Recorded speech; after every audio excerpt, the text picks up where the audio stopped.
అందరికీ నమస్కారం. నేను మీ షణ్ముఖ్. బీహార్లో ఎన్నికలు వేగం పుంజుకుంటా ఉంది. నవంబర్ నెలలో ఎన్నికలు రాబోతూ ఉన్నాయి, పోలింగ్ జరగబోతూ ఉందని చెప్పేసి ఒకవైపు బీహార్ రాష్ట్రంలో ఎన్నికల హడావిడి దేశ రాజకీయాలను మొత్తం ఈరోజు బీహార్ రాష్ట్రం వైపు చూసేటువంటి పరిస్థితి.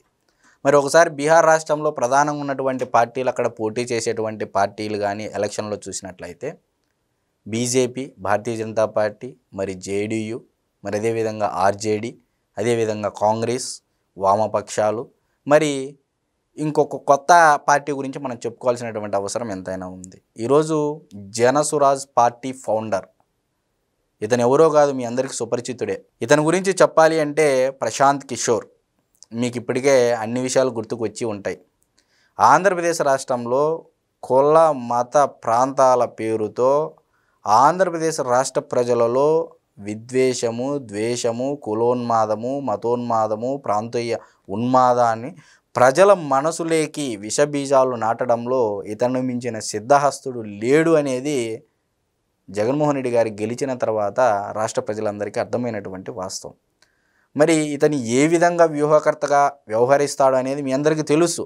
ఎందుకంటే 2019కి ముందు జగన్మోహన్ రెడ్డి గారు ప్రశాంత్ కిషోర్ని ఎన్నికల వ్యూహకర్తగా, అంటే ఆ పార్టీకి కన్సల్టెన్సీ ఏజెన్సీని నియమించుకున్న తర్వాత, అంటే ఈరోజు ఒక పార్టీకి ఎన్నికల వ్యూహకర్త అవసరం అయ్యాడు అంటే ఆ పార్టీలో ఉన్నటువంటి సీనియర్ నాయకుల దగ్గర మ్యాటర్ లేదని, మరి అదేవిధంగా ఆ పార్టీలో నాయకత్వం లేదు కాబట్టి కన్సల్టెన్సీ ఏజెన్సీలను పెట్టుకున్నారని చెప్పేసి 2019కి ముందు కూడా చాలామంది ఆ పార్టీకి సంబంధించినటువంటి కొంతమంది నాయకులే, ఏంటి బీహార్ ప్రాంతానికి సంబంధించినటువంటి వ్యక్తి ఆంధ్రప్రదేశ్ రాష్ట్రానికి వచ్చి ఇక్కడ మన ప్రాంతంలో ఉన్నటువంటి సమస్యల గురించి ఎలా చెప్తాడు, అసలు పొలిటికల్ పార్టీని ఎలా గెలిపిస్తాడు అంటే ఇతని ప్రధాన ఎజెండా కుల, మతం, ప్రాంతం.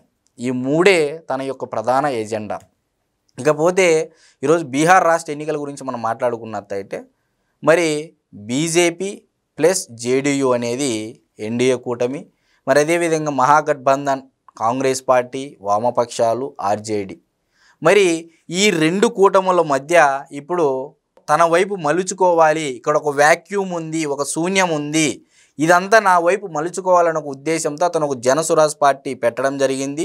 ఎలాగో ఈ పొలిటికల్ పార్టీలకి వ్యూహకర్తగా పనిచేశాడు కాబట్టి తనకు అనుభవం ఉంది కాబట్టి తనకున్నటువంటి స్ట్రాటజీలను ఉపయోగించు, అటు గ్రామీణ ప్రాంతాల్లో ఉన్నటువంటి యువతను కానీ, మరి అదేవిధంగా కొంతమందిని తనకు సంబంధించినటువంటి కొన్ని కాన్స్టిట్యున్సీలో బలంగా ఈ ఓటు బ్యాంక్ ఉందనే వాళ్ళని కాన్సన్ట్రేట్ చేసి అతను ఇటు ఎన్డీఏ కూటమికి, ఇటు మహాగఠబంధన్కి ఒక ప్రపోజల్ అయితే పెట్టడం జరిగింది.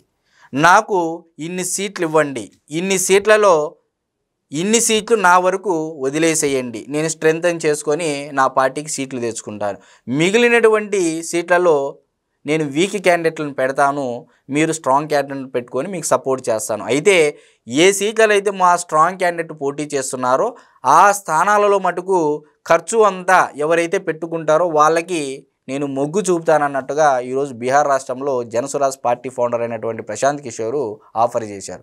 మరి ఆయన ఈ మధ్యకాలంలో నేషనల్ మీడియాలో కూడా చాలా ఇంటర్వ్యూలు ఇచ్చారు. మరి ఆ నేషనల్ మీడియాకి ఇచ్చినటువంటి ఇంటర్వ్యూలో కూడా ఆయన ఇప్పటి వరకు సంపాదించినటువంటి డబ్బు చెప్పడం జరిగింది. మరొకసారి ఆ వాస్తవాలు చూసినట్లయితే అతను చెప్పినటువంటి నేషనల్ మీడియాలో ఏవైతే విషయాలు ఉన్నాయో 2021 నుంచి ఇప్పటి వరకు కన్సల్టెన్సీ పేరుతో ఆ సేవలతో 241 కోట్ల రూపాయలు సంపాదించినట్టు ఆయన మీడియాలో చెప్పడం జరిగింది. మరి అదేవిధంగా ఆ సంపాదించిన గాను దాదాపు 30.95 కోట్లు, అంటే 31 కోట్ల రూపాయలు జీఎస్టీ, మరి అదేవిధంగా 20 కోట్ల రూపాయలు ఐటీ రిటర్న్స్ చెల్లించడంతో పాటు 98.75 కోట్లు పార్టీకి డొనేట్ చేసినట్లు వెల్లడించారండి. అంటే కేవలం 2021 నుంచి ఇప్పటి వరకు, అంటే 2025 వరకు, అంటే 4 సంవత్సరాలలోనే 241 కోట్ల రూపాయలు సంపాదించినట్టు వెల్లడించారండి. మరి తన నైపుణ్యాన్ని, తన అనుభవాన్ని ఉపయోగించి, అంటే ఒక పొలిటికల్ పార్టీలకు కానీ అతను అపాయింట్మెంట్ ఇవ్వాలి అని అంటే అతను చెప్పినటువంటి విషయాలు నేషనల్ మీడియాకి ఏమని చెప్పారు అంటే 2 గంటలకి నేను 11 కోట్ల రూపాయలు తీసుకుంటానని చెప్పేసి ఆయన చెప్పడం జరిగింది.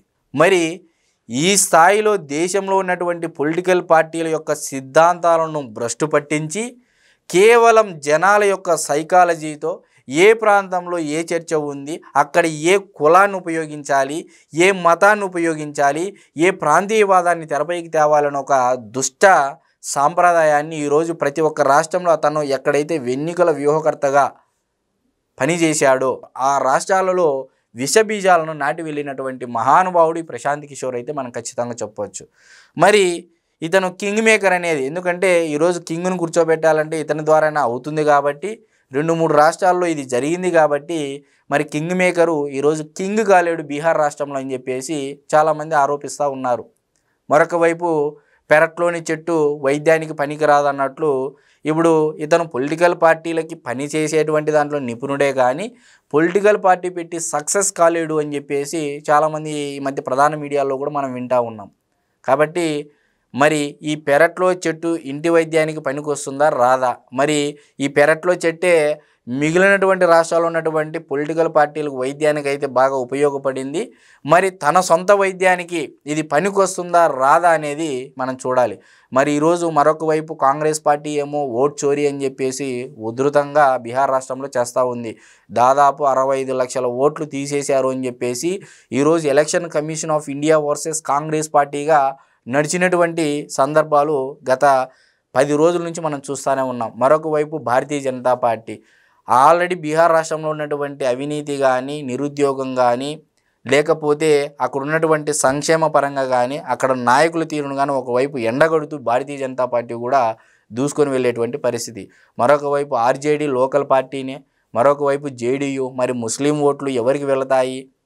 మరి ఇలాంటి సామాజిక వర్గాల పరంగా డివైడ్ చేసుకుంటే ఈరోజు నేను మాత్రమే ఒక 6% ఓట్ బ్యాంక్ నాకు వస్తుందని ఒక బలమైన దృఢమైన సంకల్పంతో ఈరోజు జనసురాజ్ పార్టీ ఫౌండర్ అయినటువంటి ప్రశాంత్ కిషోర్ బీహార్ ఎన్నికల రాష్ట్రంలో వ్యూహాలను రచిస్తూ ఉన్నాడైతే మనం ఖచ్చితంగా చెప్పవచ్చు. ఎవరైతే డబ్బు ఖర్చు పెడతారో, నాకు సింగిల్ రూపీ ఖర్చు కాకోకుండా నా పార్టీకి ఎవరైతే డబ్బు ఖర్చు పెడతారో వాళ్ళకే నా మద్దతు అన్నట్లు ఇప్పటివరకు చర్చ జరుగుతున్నటువంటి వాస్తవం. మరి రాబోయే రోజుల్లో ఆయన మహాగఠబంధన్ వైపు వెళ్తారా, మరి అదేవిధంగా ఎన్డీఏ అలయన్స్ వైపు వెళ్తారనేది మనం వేచి చూడాల్సినటువంటి పరిస్థితి. మరి ఆయనకి ఎలాగో బీసీ, ఎస్సీ, ఎస్టీ ఓట్లు పడవని కొంతమంది, మరి ముస్లిం ఓట్లు కూడా పడవని చెప్పేసి కొంతమంది, మరి మహాగఠబంధన్ వాళ్ళు కూడా టచ్లోకి వెళ్ళినట్లు అని చెప్పేసి కొంత సమాచారం వస్తూ ఉంది. మరి ఇతను పెట్టినటువంటి ప్రపోజల్కి మహాగఠబంధన్ ఆమోదిస్తుందా? మరి రాబోయే రోజుల్లో నవంబర్ నెలలో పోలింగ్ జరగబోతూ ఉంది బీహార్ రాష్ట్రంలో అనేది మీ అందరికీ తెలిసినటువంటి వాస్తవం. మరి చూడాలి. ఈరోజు యావత్ దేశ రాష్ట్రాల్లో ఉన్నటువంటి రాజకీయాలను కూడా ఈరోజు బీహార్ తన రాష్ట్రం వైపు చూసేలా చేస్తూ ఉంది. ఈరోజు ప్రశాంత్ కిషోర్ చాలామంది కింగులను కూర్చోబెట్టాడు కింగ్ స్థానంలో. మరి ఈ కింగ్ మేకరు కింగ్ అవుతాడా బొంగు అవుతాడా అనేది బీహార్ రాష్ట్ర వేదికగా మనకు తేలనుంది.